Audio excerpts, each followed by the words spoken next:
Coming up on Network Africa, 3 people die in a fire that broke out at Bakara Market in Somalia's capital, Mogadishu.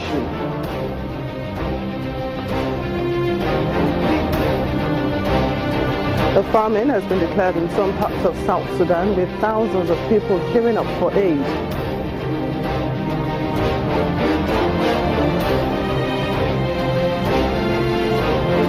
And international donors pledged $672 million for the next 3 years to avert a famine in Africa's Lake Chad region.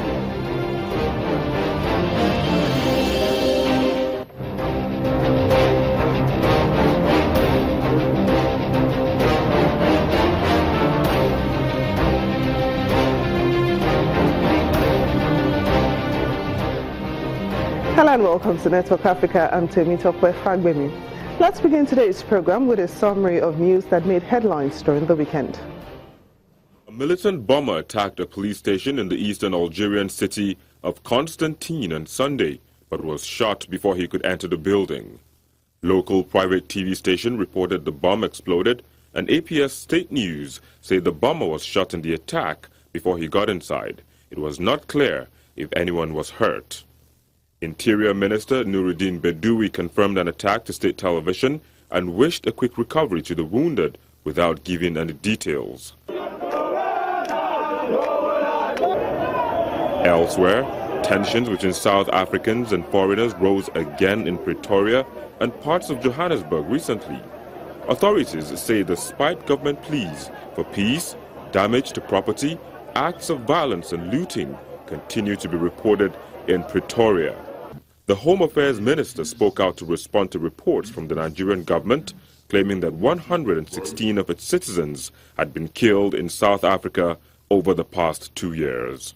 I'm not privy to the figures from the Nigerian government and how they collected them. And we haven't, I don't think it's a discussion we want to get into. I think it will turn out very bad. Should we start counting how many South Africans have died in South Africa at the hands of Nigerian nationals? I don't think that's going to end up very well in terms of our good relations. More than 136 people have been arrested in relation to tensions between foreigners and locals. A march organized by a group called Mamelodi Concerned Residents was meant to be peaceful, but soon chaos broke out between anti-migrant South African protesters and foreign nationals. Some South Africans demanded that illegal immigrants be deported immediately. They blamed foreigners for crime, especially the illegal drug trade. They also accused migrants of taking jobs that could be held by South Africans. Finally, UNICEF Goodwill Ambassador Orlando Bloom traveled to Difa, southeast Niger, to highlight the ongoing humanitarian crisis in the Lake Chad Basin, where Boko Haram violence has caused huge population displacements. Hundreds of thousands of children across the region have been forced from their homes and are out of education, as well as at risk of malnutrition. In areas affected by the violence in Nigeria, Niger, Chad and Cameroon, 2.3 million people are now displaced, making this one of the fastest growing displacement crises in Africa. 3 plane rides away from an existence which is so far removed from this one that it's hard when you're here, it's hard when you're not here to be able to comprehend or understand the depth of pain and distress that these kids are going through. UNICEF and its partners in Nigeria, Cameroon, Chad and Niger have increased the level of assistance to thousands of families in the region with access to safe water, education, counseling and psychosocial support, as well as vaccines and treatment for malnutrition. At least 3 people have been killed in an early morning fire that broke out at Bakara Market in Somalia's capital, Mogadishu. Firefighters have now managed to put out the fire that engulfed 3 sections of the biggest open-air market in the country.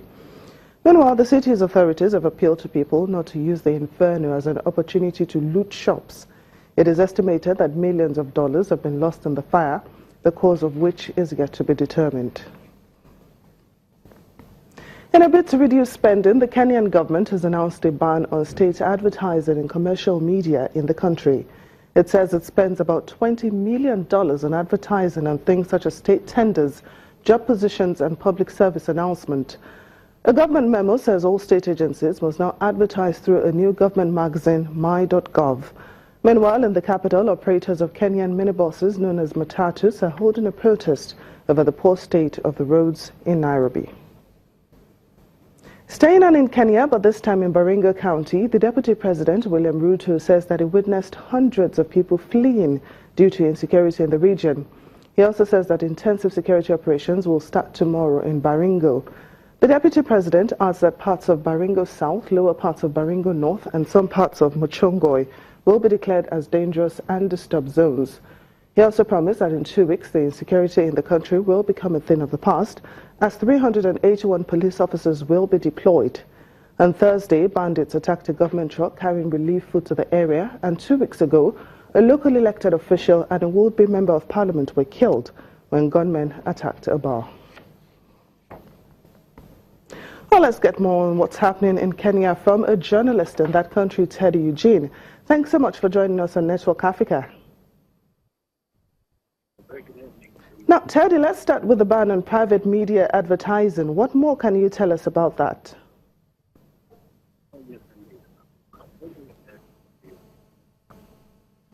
Well, it seems we're having issues connecting with Teddy Eugene. As soon as we get him back on the line, we'll bring you that interview. UN peacekeepers in the Central African Republic have prevented heavily armed militia from launching an attack on the town of Bambari. A spokesman for the UN peacekeeping mission, Vladimir Monteiro, says about 40 fighters from the FPRC militia were spotted gathering in the town, armed with AK-47 assault rifles and rocket-propelled grenades. He says the operation had been conducted under the UN's mandate to protect civilians from being caught up in clashes between rival militias. The region